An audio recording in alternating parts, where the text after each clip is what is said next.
والصلاة والسلام على سيد الأنبياء والمرسلين وعلى آله الطيبين وعلى صحبه أجمعين. أما بعد، بسم الله الرحمن الرحيم. وعن بهز بن حكيم عن أبيه عن جده أنه سمع رسول الله صلى الله عليه وسلم يقول في قوله تعالى: كنتم خير أمة أخرجت للناس، قال: أنتم تتمون 70 أمة أنتم خيرها وأكرمها على الله تعالى. رواه الترمذي وابن ماجه والدارمي، وقال الترمذي: هذا حديث حسن.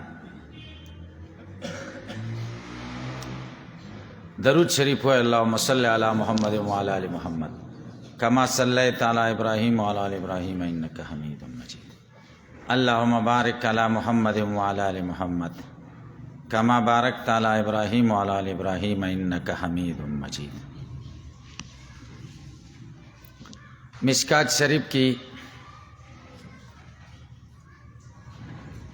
15,945 احادیث دی. دا په ټولو احادیثو کې رستنی حدیث شریف دی او 9 پکې کتابونه دي. دا د کتاب الفتن 9 کتاب حصہ ده.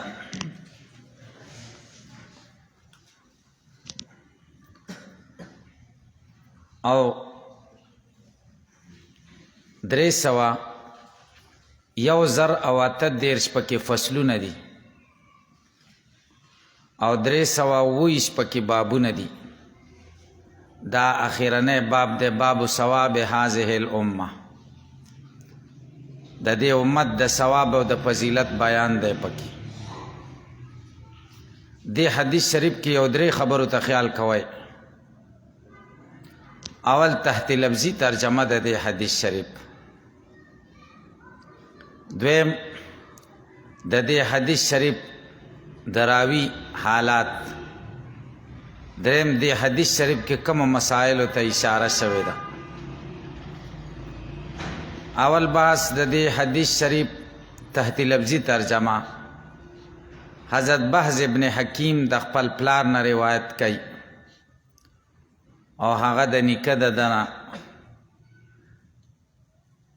هغه د نبی کریم صلی الله علیه وسلم نه اوریدلی دي چې وای رسول الله صلی الله علیه وسلم فرمایلی دي په دې قول د الله تعالی کې: کنتم خیر امه اخرجت للناس. تاسو وای د خدای په علم کې او په ازل کې غوره د هغې امت چې کوم راویستل شوي دي د صحرا د عدم نه بقعې د وجود ته.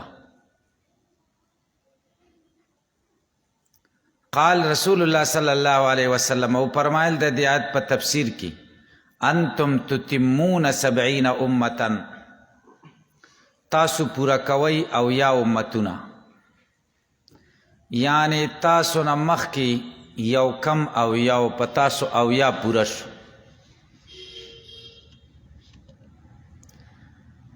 ورکوټي امتونه خو ډېرو، ذکر پیغمبر ته خدای امت ورکړی د چا لږ او د چا ډېرو. تاسو پکې اویایم یی. د دې دا مطلب نه دی چې ټول اویاو، معنا دا ده چې لوی لوی امتونه تاسو نه مخکې یو کم اویاو، تاسو اویا پوره کړل.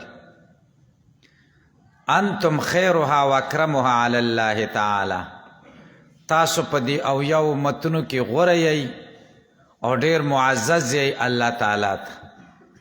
د دې حدیث شریف روایت ترمذی کړی، ابن ماجه کړی او دارمی کړی دی.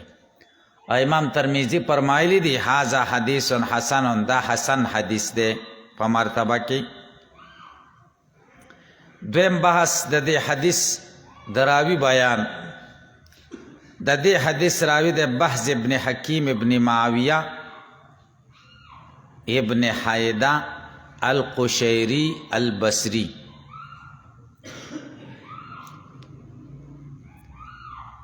بهز ابن حکیم د خپل پلار نه روایت کوي. پلار حکیمو هغه د نیکه ددنه، نیکه یې څوک؟ معاویه ابن حیدہ. د بصرې سره تعلق دا د پلار نه روایات کړي دي او د ده نه ډېرو شاګردانو روایت کړي بهز ابن حکیم نه. امام بخاری رحمه الله او امام ترمیزی د بهز ابن حکیم نه روایات په صحیحینو کې نه دي کړي. علماو د اسماء الرجال ماهرینو په دې کې اختلاف کړی چې د حیثیت څنګه دی په حدیثو کې. ابن عادی وایي د ده منکر حدیث نشته او د تابعینو نو. پلار حکیم ابن معاویه دا حسن الحدیث و د حدیث په باب کې معتبرو او صاحب د مشکات په الاکمال کې لیکلي دي چې دا د تابعینو نو.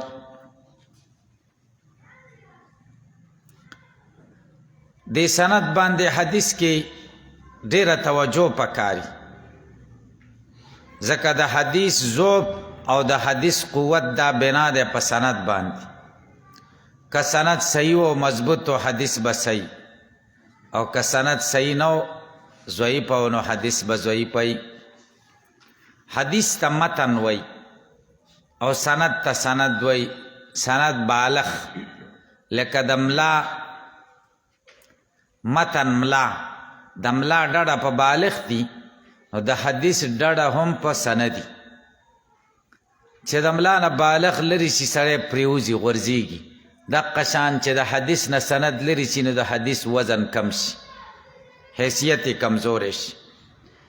دې د وجې نه امیر المؤمنین فی الحدیث عبدالله ابن المبارک رحمه الله فرمای الاسناد من الدین، سند دا د دین حصہ ده. ولولا الاسناد لقال من شاء ما شاء. که سند نه وی چې د چا څه خوښه وی هر چا چې څه خوښه وی هغه بیا ویلي چې دا دین دی او شکر دی دا سند زمونږ د امت خصوصیت دی. او امام ابن سیرین رحمه الله وی ان هذا الاسناد دین فانظروا عمن تاخذون دینکم. دا سند بیانول او دا سند دین دی. تاسو لږ وګورئ چې دا دین تاسو د چا نه حاصلوئ. لږ پکې سوچ او احتیاط کوئ چې دا سند تاسو چا سره متصل کوئ. دې کې لږ احتیاط پکاري. تاسو واقع اورېدلې ده چې امام بخاري رحمه الله یو عالم لتللی و چې حدیث و علم ته زده کي. هغه عالم له چې ورغی نو هغه داسې لمنه خوځوله اس ته. هغه ته دا وهم ورکاو چې یعنې زما په دې لمنه کې شنه څیزونه دي، شنه ګیا ده پکې. چې ده وکتل لمنې تشه وه هسې تشه ورته خوځوله. هغه اس له دوکه ورکوله چې اس راشي. څه پکې ونه او هغه ته دا خبرداری ورکوو چې ګیا پکې شنه پرته ده. امام بخاري ورته دا څنګه کې دا ولې کې وایي چې اس راشي که نه. نو امام بخاری رحمه الله د هغه نه د حدیثو د سند قایمولو اراده ختمه کړه. واپس راغی هغه ته ویل زه لاړم. چا ته تپوس وکړو ولې؟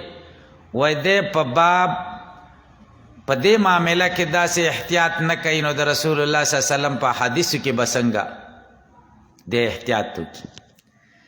دویم که تاسو د امام بخاری رحمه الله واقعه اورېدلي په یو سفر روانو کشتۍ کې کېناست. کشتۍ والا ویلې کرۍ را غونډه کوي. د بټوه راویسته او پیسې یې ترې ورکړې. خواته ورسره غل ناست دی. هغه پیسې ولیدلې چې دا شان پیسې د ده په بټوه کې پرتې دي. په دی دعوه وکړه، اواز یې وکړه لکه ما نه پیسې ورکې شوي، دا شان بټوه ده او دا شان نوټونه پکې پراته دي. خلکو یو ویلې ما نه ده کړې، بل ویلې ما نه ده کړې. یو هوښیار سړی و پکې وایي تلاشي به والو.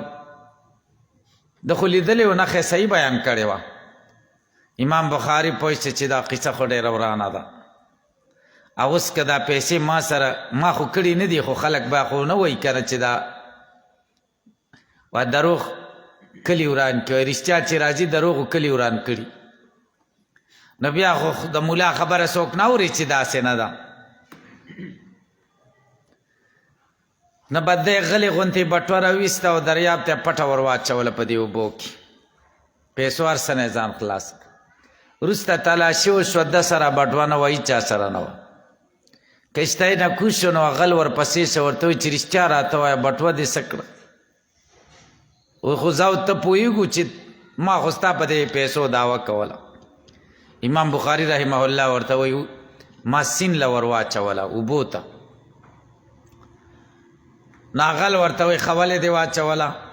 وایي ځکه که تلاشي شوې وه دا بټوه خو زما وه او تا دعوه کړې وه نو زه غل ثابتېدلم، او داسې دومره لویه خبره نه ده چې زه غل ثابت شوی وی.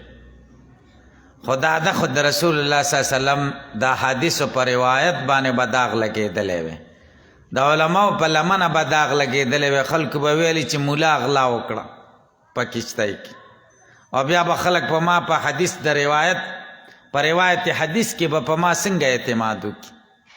دې وجې نه مې دا اوبو ته ور واچوله. نو دا ځکه ابن سیرین وایي فانظرو، تاسې سوچ وکئ عمن تاخذون دینکم، تاسو دا دین د چا نه زده کوئ. او بعضې عالمانو ویلي دي الاسناد للعالم کالسیف للمقاتل، سند عالم سره داسې دی لکه توره چې د جنگ په میدان کې د چا سره جنگ میدان ګرم یو توره پکې نه وي خو سړی راغورځېږي که. والاسناد للمحدث کالسلم للراقي، سند د محدث د پاره داسې دی لکه زینه چې بره چت ته ختون کې د پاره ده، بره چت ته سړی خیجي او زینه نه یې ختش، دقه شان سند ضروري دی. او امام شافعي رحمه الله فرمایي الذي يطلب الحديث بلا سند كحاتب ليل يحمل الحطب وفيه افعى، هغه څوک چې حدیث طلب کوي بغیر د سند نه داسې ده لکه د شپې چې خشاک را غونډی او خشاک کور ته ویسي او په هغې کې ماري لیدلی نه وي. تاسو په دې خبره پوه شئ. صوفیای کرام ډېر لوی خلک دي، خو د حدیث په باب کې په سند کې بالکل احتیاط نه کوي. چې تا ورته ویل چې حدیث شریف کې دا راغلی دی سبحان الله، بیا وایي دا خو بس حدیث شریف کې راغلی نه، بیا عمل کوي. حسن ژوند پکې ډېري، او بچه ورته ودې ویل چې حدیث شریف د بیا یې پرېږدي نه چې عمل پې کوي. دې وجې نه د صوفیای کرامو په حدیثو کې د هغوی په کتابونو کې ضعیفه او موضوعي احادیث ډېر زیات موجودي. نو سند ډېر اهمیت لري، دې ته ډېره توجه پکار ده. دریم بحث دې حدیث کې څه ته اشاره ده؟ اول خبره خو عمومي دا ده چې د امت د خیریت بیان دی چې دا امت غوره امت دی، خو دې ته لږ خیال کول پکار دي چې د علی الناس جار و مجرور د اخرجت پورې متعلق دی.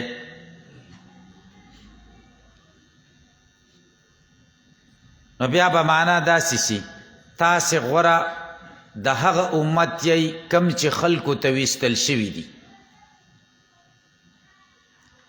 دویم قول دا دی چې د للناس جار و مجرور د خیره پورې متعلق دی. معنا به داسې شي تاسې غوره د خلکو د پاره یې، تاسې غوره امت یې د خلکو د پاره هغه چې ویستل شوي دي. که د للناس جار و مجرور د خیره پورې متعلق شي او که د اخرجت پورې متعلق شي، به هر تقدیر خدا اخرجت دا جمله چې دا د امتین د پاره صفت، چې د امتین د پاره صفت شي نو معنا به داسې شي تاسو د خدای په علم کې غوره د هغه امت یې کم چې د عدم نه وجود ته پیدا شوي. څومره امتونه چې د عدم نه وجود ته راغلي دي او راویستل شوي دي په هغې ټولو کې تاسې غوره یې، دا یې معنا ده. تاسو به دې پوه شئ. دا معنا نه ده چې تاسې غوره امت یې ځکه چې اخرجت للناس ویستل شوي یې د خلکو دپاره. تاسو په دې خبره باندې پوه شئ. دا اخرجت للناس صفت دی د امتین، هغه امتونه چې اخرجت چې د صحرا د عدم نه بقعې د وجود ته راوتلي دي په هغې ټولو کې تاسې غوره یې. او دا ټیک خبره ده، نور حدیثونه هم دا معلومیږي. نو نبی علیہ السلام دا غي تشریح داسې کوي او تفسیر، تتمون 70 امه، تاسې پوره کوئ او یا ډلې او یا امتونه، انتم خیرها و اکرمها علی الله، تاسو په دې ټولو کې غوره یئ او ډېر معزز یې الله تعالی ته. د دې حدیث روایت ترمیزیم کړی دی، ابن ماجم کړی دی، دارمیم کړی دی. امام ترمیزی رحمه الله وی هذا حدیث حسن، دا حسن حدیث دی. اگر چې دا حسن خدا حدیثو یو مرتبه ده، صحیح دی، دو قسمه، صحیح لذاتیه او صحیح لغیره، او حسن لذاتیه او حسن لغیره. د مراد خو دلته د حسنون نه هغه مرتبه د حدیثو ده چې د حدیث مرتبه بیان کی، چې دا حدیث د صحاحونه نه دی، د حسانو نه دی. تاسې په دې پوه شئ. په د امام ترمیزی د دې قول د نقل کولو نه یو مقصد هم دا چې حسن خاتمې ته اشاره وکړي، لکه دا کتاب چې څنګه په حسنون باندې ختم شو، نو دې کې اشاره دې خبرې در چې الله دې زمونږ اخري انجام هم حسن کی. حسنون کې حسن خاتمې ته اشاره ده، ځکه حسن اختتام په دې لفظ باندې وشو، نو دې ته پکې تفاعل شو چې الله تعالی دې زمونږ اخر هم د زمونږ د ژوند آخري ګړی، آخري لحظات د خدای په ښې طریقې سره تیر کې او حسن دې کې الله تعالی. درود شریف اللهم صل علی محمد.